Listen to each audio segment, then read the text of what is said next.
We're very excited to host the second session in our educational series about raising awareness of non-ventilated hospital-acquired pneumonia, NV-HAP, its impact on patients, hospitals, healthcare professionals, and the vital role that oral care plays in NV-HAP prevention.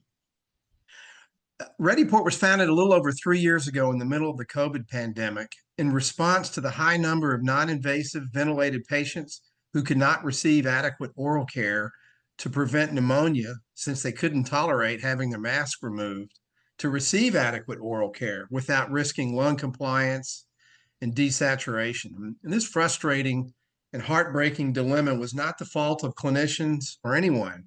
Actually, there just literally was not a product available to allow NIV oral care to occur without mask removal. And so now with Reddyport, caregivers have an effective tool that can be used by the non-invasive ventilation patient, the patient's spouse or caregiver, to deliver compliant oral care without the risk of mask removal. And that's why we have such a strong commitment to education. We want to raise awareness of NV-HAP and oral care's pivotal role in NV-HAP prevention, and to share implementation best practices to improve patient outcomes and obviously save more lives. So the feedback from our first Fireside chat in July was a request to address NV-HAP prevention and oral care implementation best practices, the challenges, how to actually accomplish that and get that institutionalized throughout the hospital. And that's the subject of this afternoon's session. So we're honored to once again present two distinguished thought leaders in the field of NV-HAP and oral care, Dr. Barbara Quinn and Dr. Marcia Cornell. But before we begin, I just have a couple of housekeeping items. This session is being recorded, as you just heard, for future access on our website, so we can share it with you can share it with your colleagues, and we can share it, throughout. And then, secondly, feel free to ask questions, through the chat that some of you are already doing, and we'll make sure that we address somehow throughout the session as time allows. So with that, let me hand this over to Dr. Marcia Cornell. Cornell to begin. Thank you. Well, thank you, Pat. So some of you may know me, but others that may don't. I'm a clinical nurse specialist of about 14 years experience as a CNS, other years of experience in nursing and emergency services, critical care. And I got involved with NV-HAP prevention and oral care when I noted a trend of patients coming back to the hospital readmitting with a pneumonia or a sepsis related to a pneumonia, and was trying to figure out what do we do to break that cycle. And I heard Dr. Quinn present at NEOC or ACNS in 2017 about the key to preventing pneumonia being oral care, and I was like, aha, that's the brass ring. We need to get it. And so I've been a huge fan of her work, and so honored to be able to do this presentation with her today. So Barbara, can you tell us a little bit how you got started on this path, or a little bit about you? Yes, absolutely. Thank you, Marcia. I have been a nurse for 30 years and just retired from Sutter Health after 30 years there in just a few years ago, actually almost 2 years now, hard to believe. But I was exposed to NV-HAP when I was a new clinical nurse specialist, so clear back in 2009, I believe. Hard to imagine that it's been that long. But my work was really focused on improving nursing care practice that would have a direct impact on patient outcomes. And so, of course, I was working on a lot of nurse-sensitive indicators, including CAUTI and CLABSI and other HAIs. And that's when I got the question from a nurse about, do we have patients in our hospital that are getting pneumonia here in the hospital? I want to pause and do a quick check. Is my video on? Yes. Okay, good. Thank you. I couldn't quite tell. And so that question led me to look for the answers. And my leadership said, we don't measure that. We have no idea. And we weren't talking about ventilator-associated pneumonia. We were looking at pneumonia that occurred not related to a ventilator after they were admitted to the hospital. The literature didn't have very much, and that's why I ended up launching the very first study on NV-HAP incidence and outcomes. And so that's really what launched me on this program of research. And boy, has it been quite a journey. And I have picked up great people like Marcia along the way to help me. It's not a one-person thing. This is a team effort. So happy that those of you who are able to join us are on the call and or listening after this is recorded, and hope you share with others. So welcome, everybody. I'm just going to quickly share our agenda with you today. The first two were going to be pretty brief because we covered these pretty in depth in our first fireside chat. But I did want to, for those who had not been able to see that, I wanted to make sure that we did a quick summary of the incidence and impact of NV-HAP in our hospitals, and then talk about oral care and why this is a proactive therapeutic intervention that addresses source control. And then we'll actually spend the majority of our time talking about those 4 elements of a successful oral care program and make sure we share existing NV-HAP prevention resources, tools, and things with you. We really wanted this to be very practical and helpful. So by the time we're off this call, you'll be able to take this information and run with it. Right, Marcia? Yes, definitely.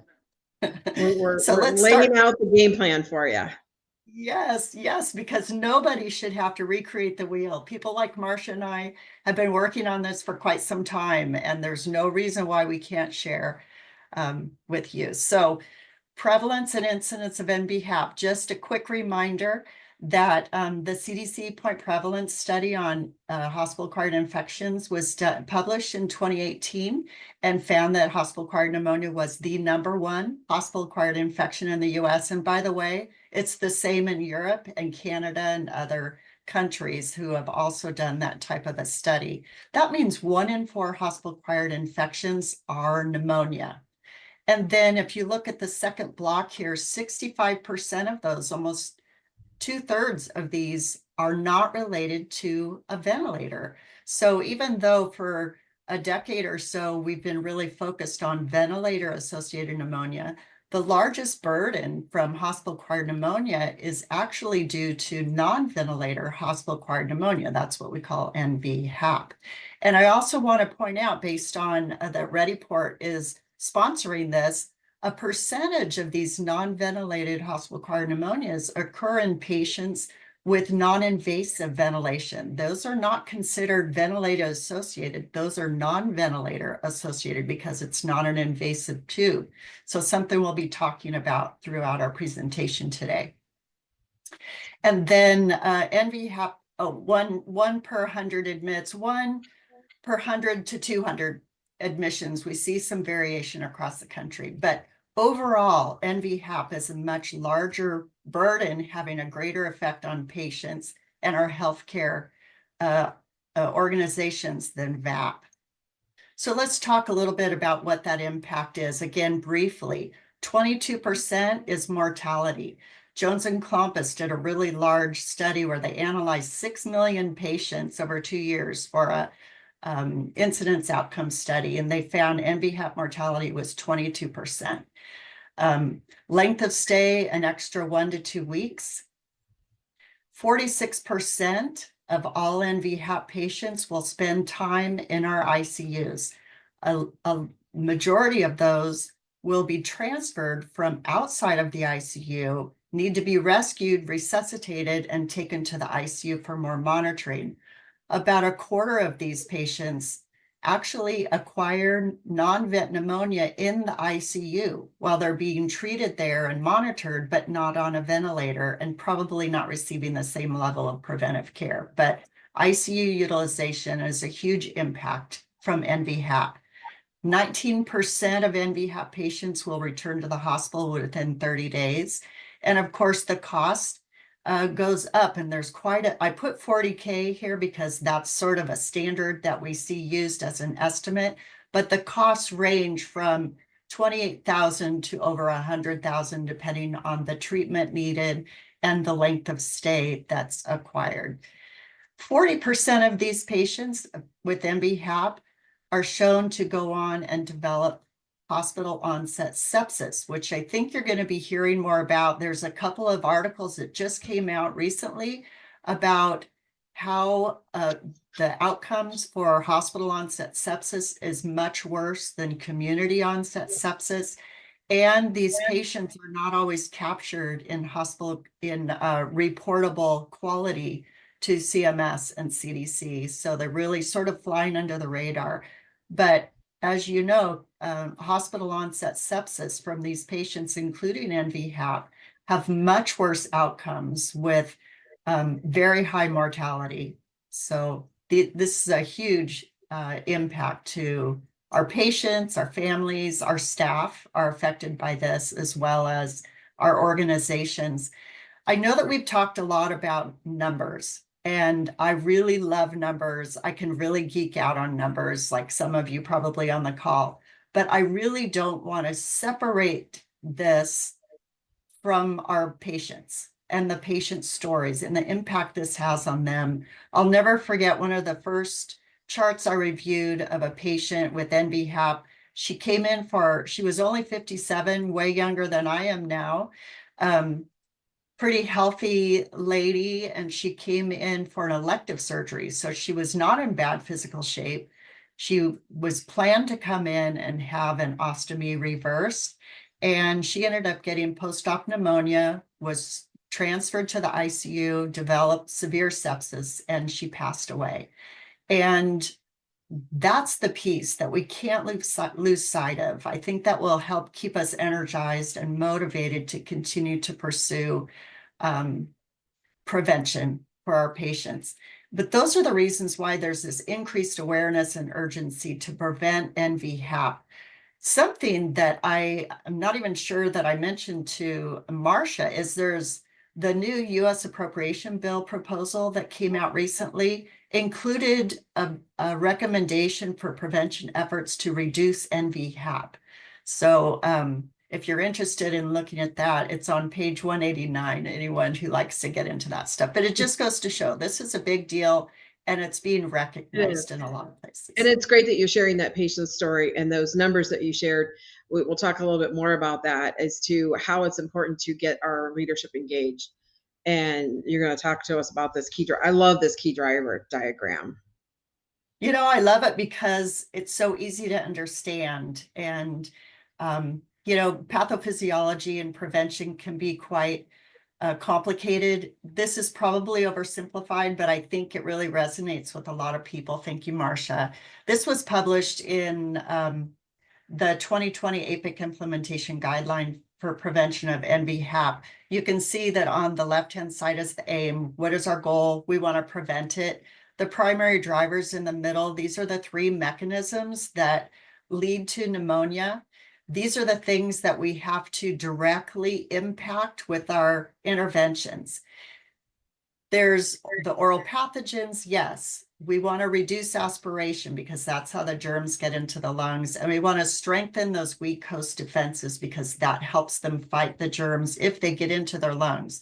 Only one of these primary drivers directly targets source control, which is where the germs are. You can't have an infection, you can't have pneumonia, you can't have sepsis without the germs, without the pathogens. So that's why we are so focused on oral care and a program, you know, an evidence-based program that actually helps us reduce those oral pathogens. It's also the most modifiable risk factor for pneumonia. Host defenses, many of those we don't have control over. They're not modifiable. Older age, comorbidity conditions, things like that, we can't do as much about that. Aspiration is going to happen no matter what, right, Marcia? We've learned that aspiration is just part of being a human. We can reduce it, but we will never eliminate it. And that's why I'm really excited that folks are starting to really focus on reducing oral pathogens. In a whole scheme of looking at the whole NV-HAP, do you want to put those secondary drivers in place? Absolutely. But if you're like most people and you have limited resources and limited time, and you just want to choose the one that will have the most impact, I always recommend oral care and trying to reduce those oral pathogens. And it works. Right, Marcia, I'm going to show you a couple of effectiveness studies, right? Works. Yes. So this first one that we're looking at was published in 2015. And this is the study that I did with Dr. Diane Baker. Some of you have spoken with her, heard her speak before. We were able to increase oral care, and we reduced NV-HAP by 38%. We avoided 60 cases and saved $2.4 million in the first year. And then the second year, it got even better, I will tell you that. So we know it works. This is the second one. That first one was a quasi-experimental study. So it was like a before and after. It's not as high level of evidence as we like to look for. This one in particular is a higher level study. So this was a 4-unit cluster randomized trial, a study. And they increased their oral care by 136%, so quite a bit.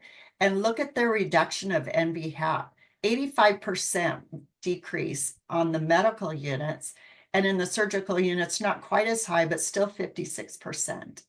I asked them why they thought it was less of a reduction on the surgical units. And they said because they had already been doing more oral care on that patient population because they had had surgery. So now that we've done that quick review of the significance and outcomes of NV-HAP, I'm going to go ahead and hand it over to Marcia to introduce the 4 elements of evidence-based oral care program. Thank you. So we're going to use basically a gap analysis framework and share with you some of the steps of a gap analysis. So again, so you don't have to recreate the wheel. We're giving you the plan and the outline for you that lists the best practices that are in the literature. We're going to share some examples for each of those touch points areas of how others have implemented these practices. And we're going to start with the oral care essentials like policy and protocols and the products. This is the 3 Ps for us, right? Policy, protocol, and products. Yep. And move on to building your NV-HAP team.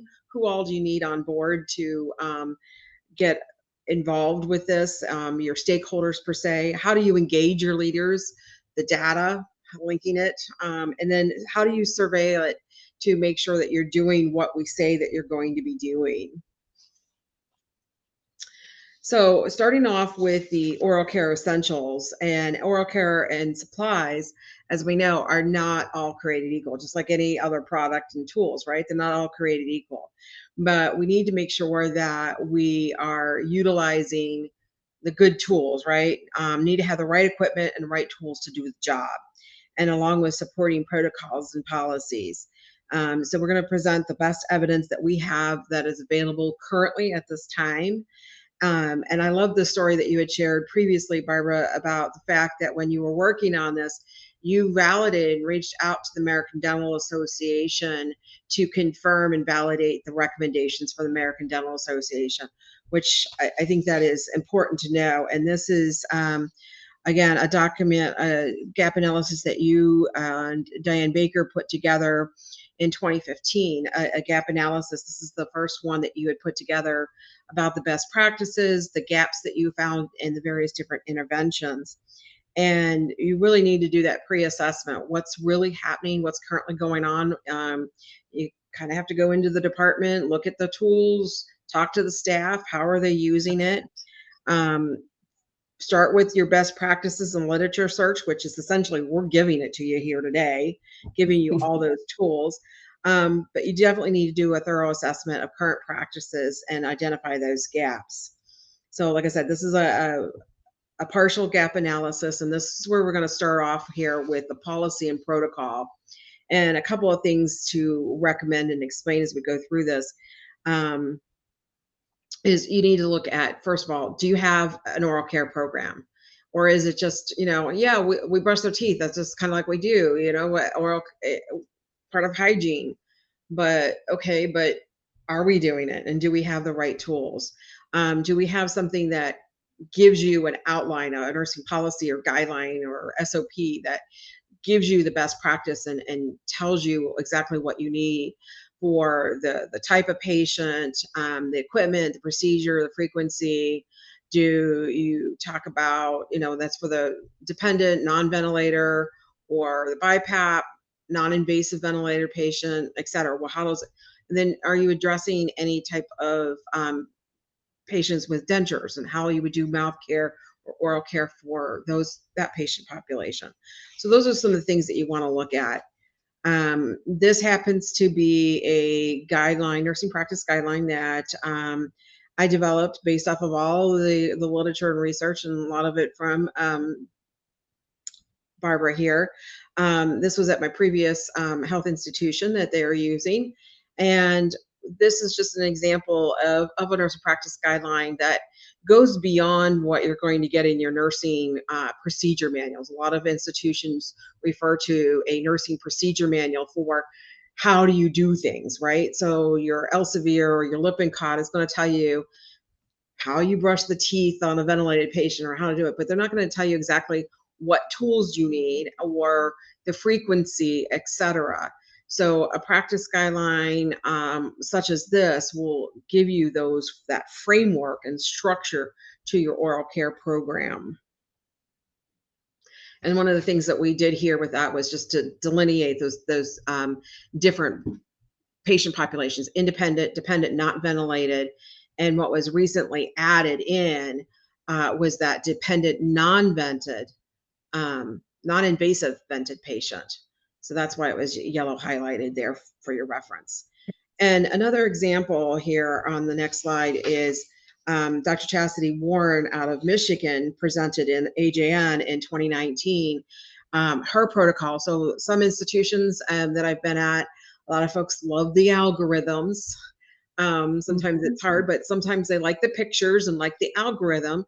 So this is a great example of how you can list out, and as we talk about later about assessments, how you assess for what the type of care the patient might need. So this might be an option to incorporate this type of a care path. And a couple other examples, again, Diane Baker and Barbara Quinn put together in 2015 on the right-hand side. This is a protocol that lists some of the things. And again, you notice it lists the patient population, the equipment you need, type of procedure, and frequency. Very similar to Giuliano in 21, listed out very similar references there. So again, additional examples that you can utilize and reference on how to do that. So the next step, and the biggest thing for me, was, okay, what products? All right. So when I heard Barbara talk about it, that it's oral care, and it's like, all right, well, we got to look at toothbrushes. I come back from that, I'm like, I got to look at the toothbrushes, and I got to look at all this equipment, and I've got this document to do the gap analysis, and you going in to the supply room and looking at what kind of toothbrush do we have, what kind of toothpaste, and all of the various different products that we have. Do we have stuff to take care of for dentures and etc.? So looking at the various different equipment, and what helped me was what was presented again back at the APIC from 2020. We have on the next slide. There we go. This was in the 2020 representation, and I like this because it just gave me a quick reference and looked at it. And I added in here on the left-hand side, again, we need to add in that extra population of the dependent, non-invasive ventilated patient. So patients on BiPAP, so we need to consider those. And then also updated since the SHIA guidelines came out in 2022 to recommend de-implementing the CHG. But again, this is another good example of telling you out, look exactly the tools. What exactly is it that you need? The soft bristle toothbrush. So some of you may have that yellow, hard bristle 5-cent cheap toothpaste or toothbrush, right? That anyways, so no, we don't need that. Look at your oral rinse. look at the ingredients. Does that oral rinse have an ingredient that is listed as an antiseptic, or is it just mint flavored blue water, right? That's what we had. Yep. I know, right? I was looking at all those various different ingredients and looking them up, and I'm like, no, nothing's an antiseptic. This is mint flavored blue water. But anyways, another way to look at it and to share, and I'm a visual person. So again, to share with you some visual. And there are a ton of different products out there, various different companies, etc. So again, the independent population, you need your soft bristle toothbrush. Preferably one that is recommended and designated as ADA, recommended. ADA is American Dental Association. There are some products out there that are purported to be soft bristle, but they're not, don't have the ADA recommendation. But if you get them and just get the toothbrush and actually feel it, and you can feel that it's soft bristled. So that could be a way. Making sure you have the right toothpaste, making sure your oral rinse, looking for that antiseptic. Your dependent non-vented. Do you have the suction toothbrushes and the suction swabs? If you can't find them on your units, ask your nurses. How, with this patient who can't expectorate, or having a challenge with coughing, or they're not able to brush their own teeth, how are you brushing their teeth? There can be some very interesting responses to that question. But usually they're in there with, a swab, or maybe a toothbrush and a yank hour. And so that can be a challenging. So we need to get them the right tools. And then this new patient population that we're now considering is the dependent non-invasive ventilated, and having specialized tools to be able to utilize with those BiPAP Max. And then the equipment that we're all familiar with is the dependent ventilated patients. So really take a look at your supplies. So then Barbara, you're going to tell us a little bit more about other special populations that we might want to consider about. I am. That was such a great review on the products, Marcia. The thing that I don't want to forget about are those special populations that may have they're high risk for pneumonia, but they might have some oral care challenges, and we need to make sure that we have the right supplies for those patient populations. So I'm going to talk to you a little bit about oral hygiene for surgery patients or high risk, oncology patients, NIV patients, and then dementia patients. And you can see in this portion of the gap analysis, here's the questions to help guide you when you get back to your own hospital about what the evidence is, and then you can identify your own gap. And these are, I'm just going to go through quickly some of these populations, why they're at additional risk, and what we recommend to do about them. So one is the surgical patient population. I think everybody understands that surgery patients are at risk for postoperative pneumonia. One of the reasons, just to think about our driver diagram, is those patients are at risk for the germs getting into their lungs, because, as you know, some people think NPO for surgery means don't brush your teeth. And so they already have these pathogens in their mouth, and then they're sedated, and then they put an airway in. And it's just, trying to keep the airway open just predisposes these patients for any pathogens and saliva that's existing in their mouth at the time will trickle down into their lungs. So yes, they are definitely at risk. So we want to make sure that they have clean mouths before surgery. And also there's certain surgery populations that are higher risk than others. CV surgery is one for sure. So you want to make sure that you have evidence-based oral care in place for those surgery patients. And then we have oncology patients. Of course, they're higher risk because of their immune compromise situation. They also need standard oral hygiene daily. I remember having people very concerned, well, what about their gums? Is this going to be harmful to them? And we found that with just the regular oral care, with the soft toothbrushes that everybody else used, their pneumonia rate went down the same rate as everybody else's. So we have high confidence that they also benefit for this. And then we talk about the BiPAP, or the non-invasive ventilation patients. Remember that they have that high flow O2 forcing everything in their mouths right into the airway. So it's not surprising, right, that these patients are at risk. There's some studies out now that are showing that patients with BiPAP are much higher risk than patients without BiPAP. They're not as high risk as VAP patients, ventilator patients, but if you're looking at the population, that 2/3 who get non-ventilator hospital-acquired pneumonia, of all the hospital-acquired pneumonia, the BiPAP patients are definitely at higher risk. One study showed 3 to 6%. There was just a new study that came out very recently, and I've added it to the bottom here of the references on this particular slide, that found a 7 times higher risk for NV-HAP if they were on BiPAP. So definitely we want to make sure that we provide oral care for them. The challenge with these patients, and Marcia, I don't know if you've come into the same thing, but when I round in ICUs and I see a patient with high flow O2 and say, how are you doing their oral care? They say, I'm not taking that mask off to do oral care. I don't want them to desaturate and go into cardiac arrest. It's, they're just going to have a dirty mouth. Well, remember, these are high risk, and that explains why some of these people end up getting pneumonia. Some people work with respiratory, and they have respiratory come in, they do blow by O2, and while the nurse does their oral care.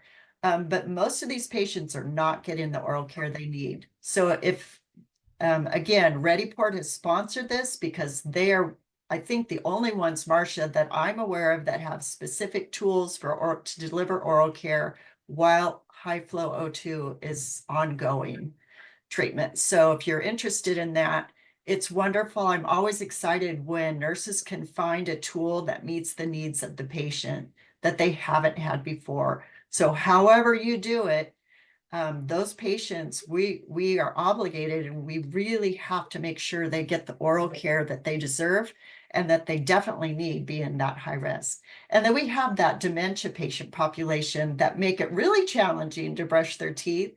So we need to have things in place to help our staff, special tools, some training. Sometimes they can't keep their mouth open by themselves. And so like a bite block that's really gentle and soft, just to make it possible to get their teeth brushed. So these are special patients, are at higher risk, and we need to make sure that we're addressing them.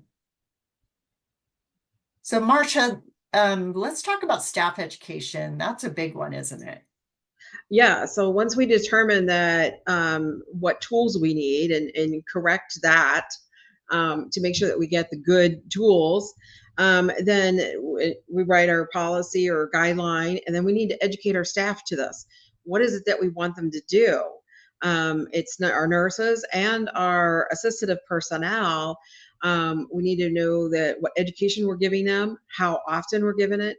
So on hire, and do we do anything annually? How do we make sure that they are doing an oral care assessment on the admission protocol? How do they determine that oral care type, or what equipment that they need? What ongoing training do they have maybe for that swallow assessment, so that we can put in place additional aspiration precautions as needed? And overall, looking at, is there any other multidisciplinary team members that we also need to include with education?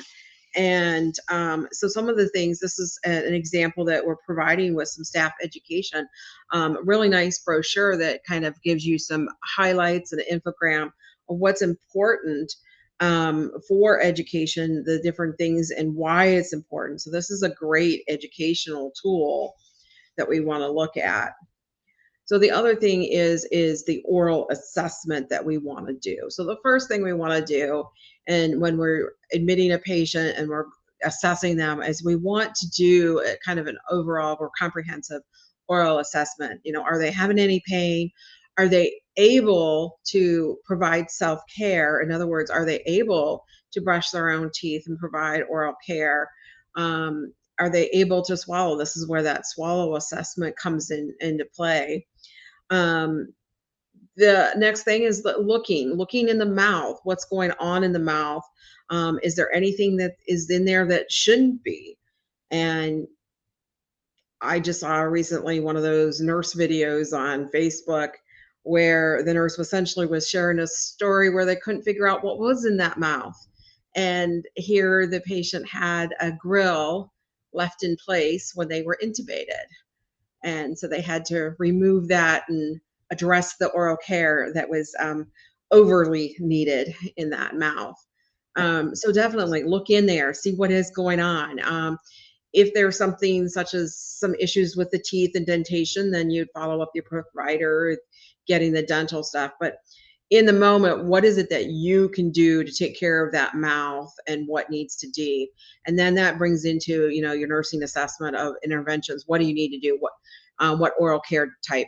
Are they independent? Are they able to do this themselves? You get them the right tools, or are they dependent? You need the suction toothbrush and suction swabs, et cetera. What is it that you need? And you develop your care plan and you communicate it to your nursing assistants, et cetera. And then you need to document it. It's not done unless you document, right? That's what we got to do.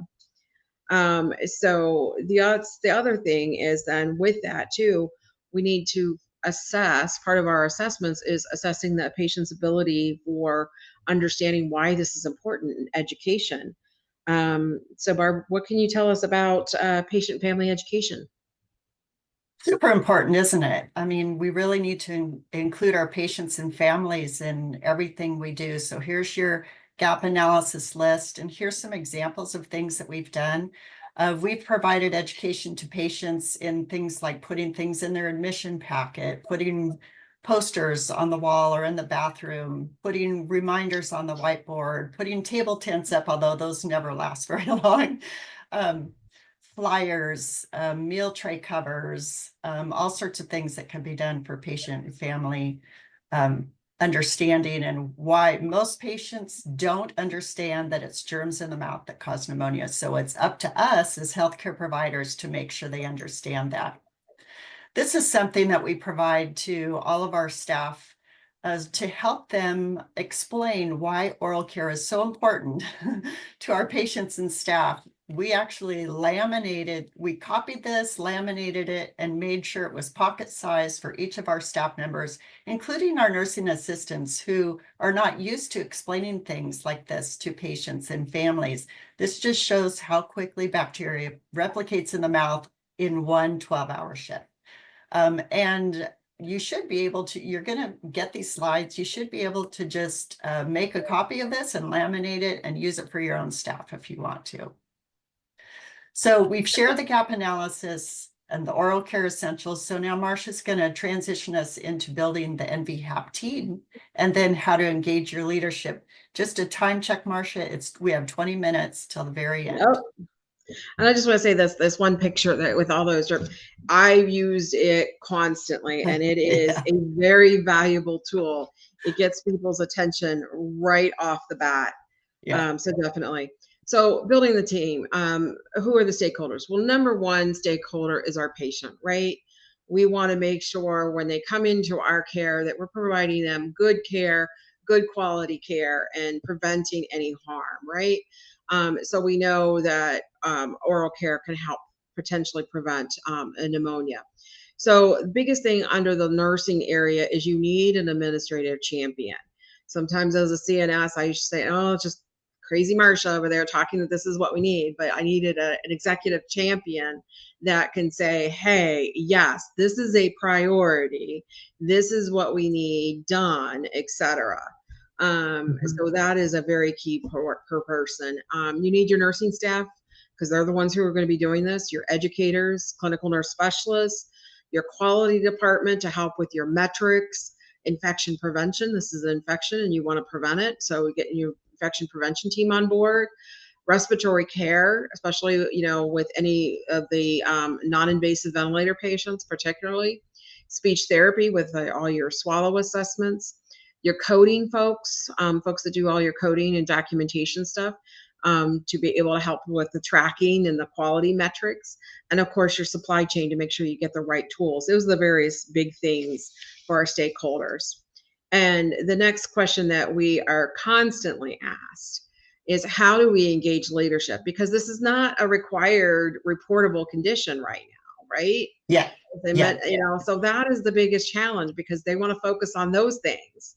Well, I can bet that everybody on the call or who's listening to this later, that at your institutions on your strategic plan, they talk about, we would need to decrease our length of stay, we need to decrease mortality, and we need to decrease readmissions, right? Well, if we can tie in and show them that how increasing oral care will decrease NV-HAP, will also decrease that length of stay, mortality, and 30-day readmission. So it's worth it. It's that return on investment. Yes, by getting good quality tools, you may have a little bit of increase in cost of supplies, but it is offset by that over $40,000 cost of one NV-HAP. So really presenting it in this format and those stats that we shared with you earlier on, those are those things that really catch the eye and engage that leadership team. Yeah. So then we need to Marcia, look at. Oh, sorry to interrupt you. I was just thinking, I just had a thought about, you can say, for example, at our hospital, when we were doing reducing NV-HAP, we showed them that if we, even though all the oral care supplies cost us just over $100,000 for 12 months, if we even prevented 3 pneumonias, it was cost neutral. And that's really what ended up, really selling them and saying, well, if you can prevent 3, then I guess it's worth that cost. Definitely. And so anything that you can produce to them and show the impact. And for my project, the impact on decreasing readmissions, how it impacted that. It was so very helpful for them. Yeah.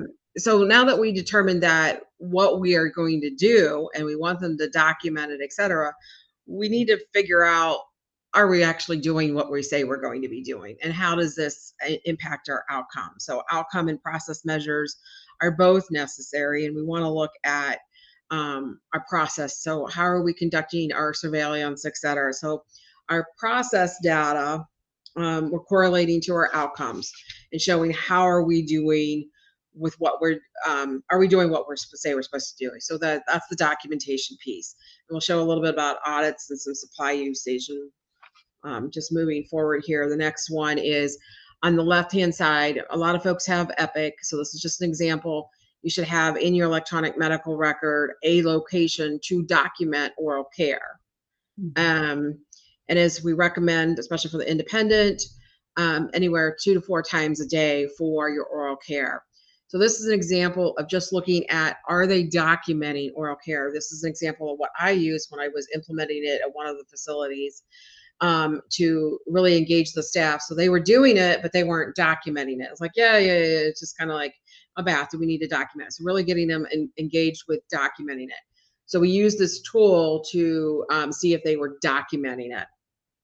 And it was just, are they documented on night shift and day shift? This is another audit tool that's published on the left-hand side, but some other things you might want to look at. Okay, they documented it, but did they really do it? And so you might need to do that. Go to Gemba, go look at the room. Do they have the oral care supplies in the room? Is there evidence? Does it look like they actually used the tools, or are they still in their packages? And then talk with the patient and family. Do they understand and aware of importance of doing that oral care? So that might be that room audit. And then the other way to look at it too is, as you're seeing the documentation increase of oral care being done, does that match and correlate to the usage of your supply? So you can usually get a supply count from your supply chain, what your par level is, and is the usage correlating appropriately? Another example that is helpful to share with staff is a process over time. This is an example of a mean oral care frequency over time for audit adult units at one hospital. So that might be an example to share with them too, as like, this is how it's impactful. So what other options can we look at for outcome measures, Barb? So process measures to me, Marcia, are easier because we know exactly what to look at. We can do sample sizes, and we can go out and do spot audits and just-in-time training and all of that. To me, the biggest challenge was the outcome measure. And outcome data, of course, is really what people want to know. It's really the big question. Is it working? If we increase our oral care, is NV-HAP, can we show that it's decreasing? It's really the question everyone wants to know. So it was important to me to be able to show whether it was working or not, because it really demonstrates the value of oral care as a therapeutic intervention, as long as those process measures shows that it's actually being done, right? You really need both of those to go together. So what I'm going to share is some examples of how to measure NV-HAP for tracking and trending that will then inform your whole QI process. So how do we measure or look at NV-HAP data? You can do rate per 100 admissions or per 1,000 patient days. We see those in the literature quite a bit.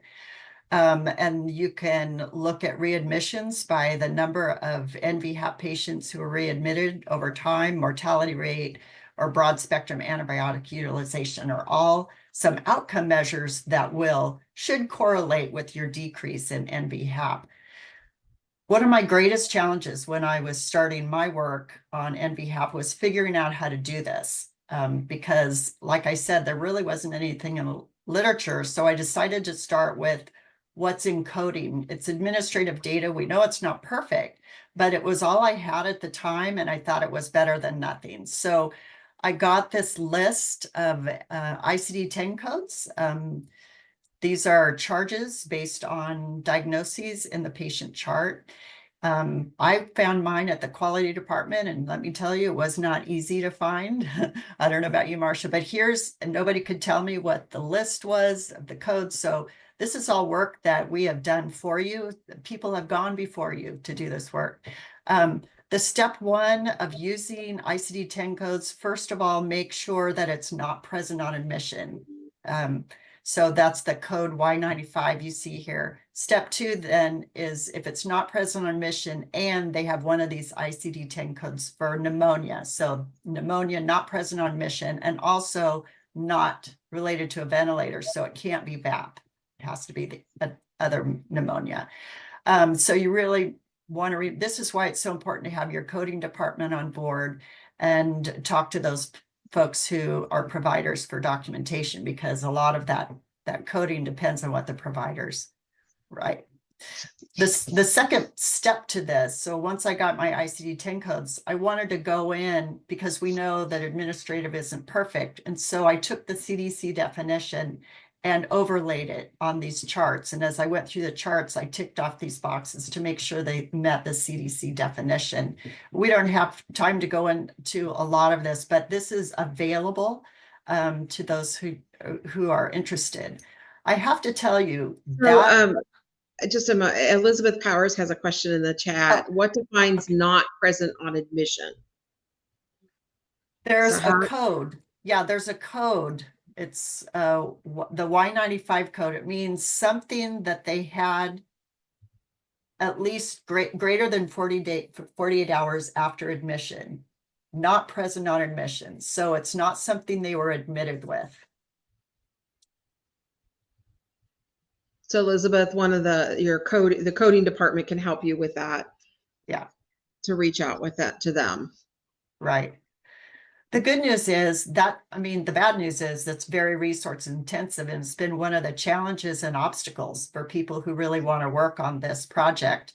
And so I was really excited when this came out a couple of years ago, where they've created an electronic algorithm that can be plugged into an electronic health record that uses objective electronic data like worsening oxygenation, new antibiotics that started 3 days after admission, a temperature like a fever, abnormal white count, a chest imaging just ordered.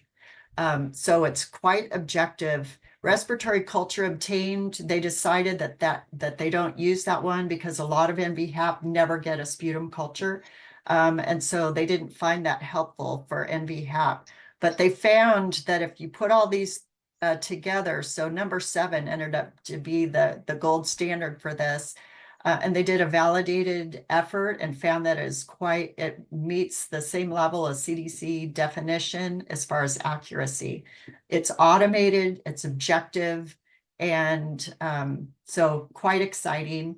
And so there have been a few studies that have used this. If anybody is interested, these links here, one is a link to the article that you can see here about the development of the tool and the validation of it. And the second one is a large study that was done, 284 hospitals, an incidence and outcome study. This is all here for you.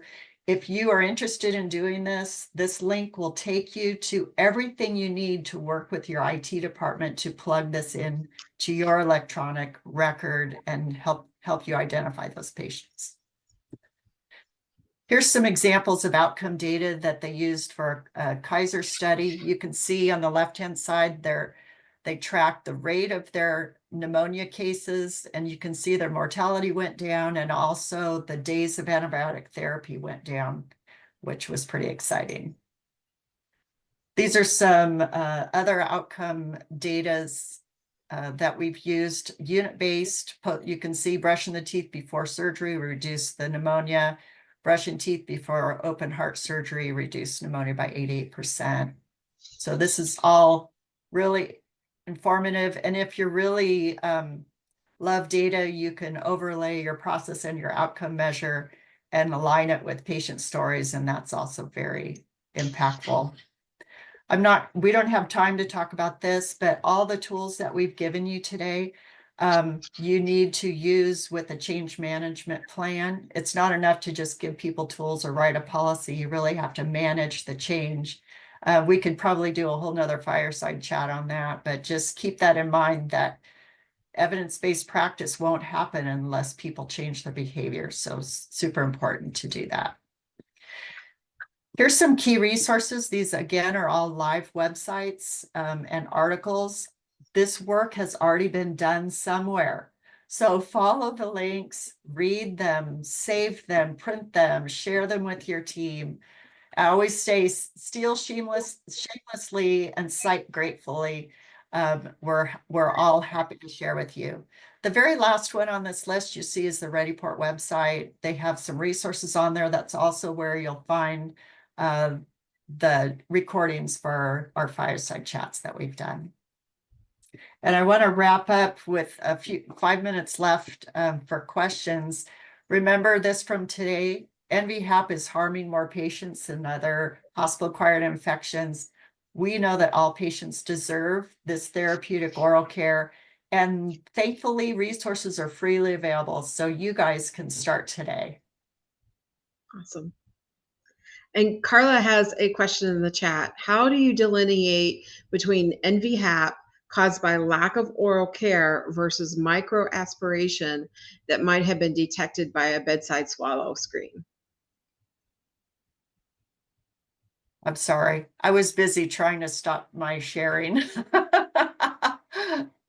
So her question is, how do you delineate between NV-HAP caused by lack of oral care versus microaspiration that might have been detected by a bedside swallow screen? Well, NV-HAP, no matter how they get it, it's just a hospital-acquired pneumonia. So right, all of and aspiration is the mechanism of how those right. germs or buggies get in. And yes. So the swallow screen is really just going to tell us how at risk the person is for aspiration. As you shared and taught me, and I'm continuing to teach others, is that we all microaspirate. Right. And it's just how sick the patient is that they may have a higher incidence of aspiration. And that's where our swallow screen may help us identify those patients with problems. For example, the patients with stroke. I'm not sure what the mechanism. One of the things that I was surprised by last year when my mom had sepsis is that she was having swallowing issues with her taking her pills. I'm like, why is she coughing and sputtering taking her pills? Well, again, that host mechanism, right? She's not as healthy as she was. She's been in the hospital bed. She's been laying down. So the sicker they are, the more comorbidities there are, usually the higher risk they are for, or they have a higher potentiality of aspirating. So that's why it's just important to see how well they're doing. Not just like notice, okay, they're coughing and sputtering, but let's really look at that and what other precautions can we put in place to how to prevent it. And then the oral care is just really the fact of that we need to, it's a dirty mouth, we need to clean it up and look at decreasing that viral load per se, the pathogen load in the mouth, and the lower the load of pathogens in the mouth, the least likelihood of those pathogens causing that pneumonia if they were aspirated. Yeah. I hope that explains it. Everybody's at risk. That's what we keep saying. Exactly. Are there any other questions?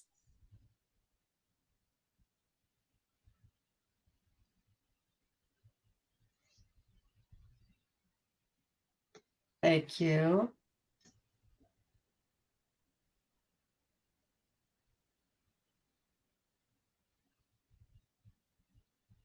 Barb, Carla did ask previously if we could provide those stats from your first NV-HAP slide, the specific stats with the citations for those, if we could make those available.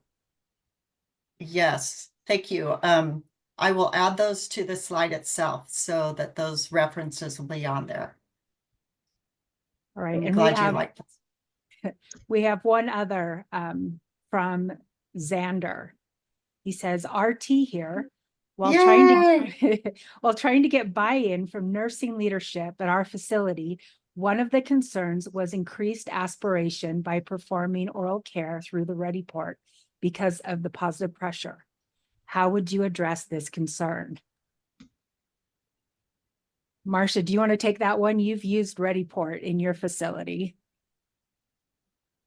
I will admit I have not personally used it, but my understanding is that the design of the Reddyport is designed so that you can still give your positive pressure. And yes, it's going to be more open, but the fact that it has the suction mechanism on board, you just make sure that you're doing your suctioning as you're providing the oral care.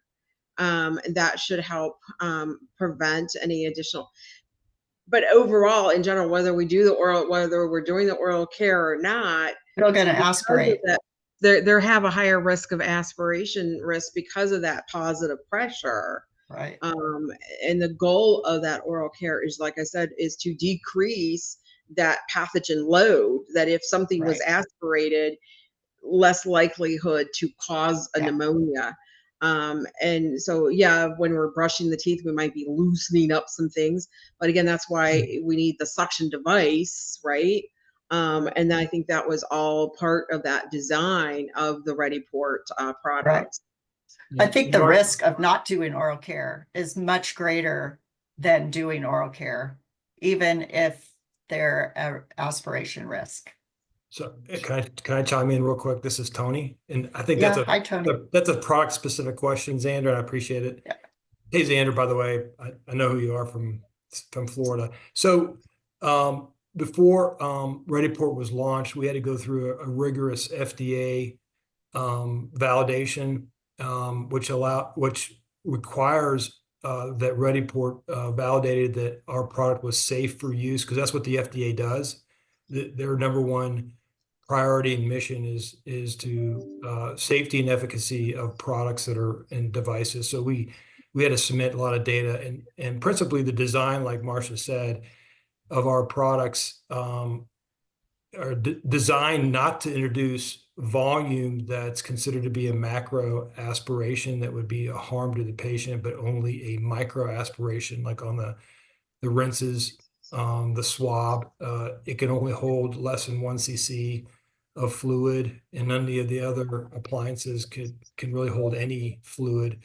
And we've had over 15,000 patients, and probably a lot more than that, and since we've launched, and not a single adverse event has ever occurred with the use of our products, knock on wood. So that's a really large population to say with confidence that our product does a really good job at what it's intended to do. Well, I see that our time is up, and I want to respect the time of our attendees. I'm sure they have other things that they need to go do. Pat, did you want to wind up for us?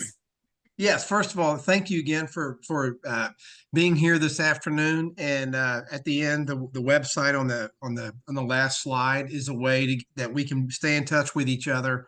Make sure that we follow up with any other information that you need. And there will be this entire session will be posted in a day or so you can forward to colleagues. And again, my name is Pat Patrick, and my name will be up there as well. So any particular way that I could follow up, please let me know. We'll be following up and sending you some emails as well. So with that, and lastly, we would like to get your feedback about this session and some ideas about our third Fireside chat. So if we have another one in the next couple of months, what would you like for us to present that would be impactful? So with that, thank you for your participation, and you all have a great rest of the week.